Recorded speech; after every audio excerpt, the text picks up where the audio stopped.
Sayos yan. Murag, epektibo kini itong paagi nila. Wa kita masipyat pagkuha ini turid niya. Mayo gyud kayo. Eh, kainan bitaw tika. Expert lagi kayo ng tigwanga. Hindi na. Hindi lang gini mo tutukan ng maestro niya, no? Murag ngayon siyang batanon pa tanawon. Pero, makita siya, Luyo, Nel, ano tigita. Pero nagpainat na siguro na siya. Oh, murang yun. Portahan siguro ni si, ano? Portahan siguro ni si Uy, Tuluyan. nanay, dagang afam kaniya to na to. Lain ng Amerikano nga trato, ana.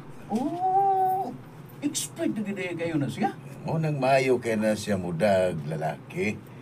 Eh, sigurado lagi ko nga magustuhan na siya ni Lolo Goryo kumpara atong unang batanon nga itong kuha. Murag, konsuelo na tayo ni nila.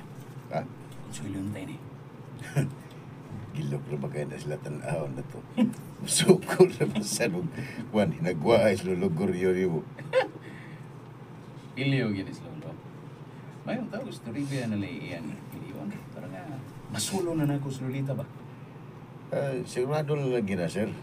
Ang importante, paabuto na yun na to nga may tabok na lang ha? Hey, pastilan. Magkasakiki pagka nas lolo. Ay, kusgan pa kaya na imong lolo eh. Unsa, kusog pa kaya ng labok. Basta, Nel, una gyud kang mabulahan ko na matuman ang tanan na tong gidan ko. Naginam-hinam na kay ko rin.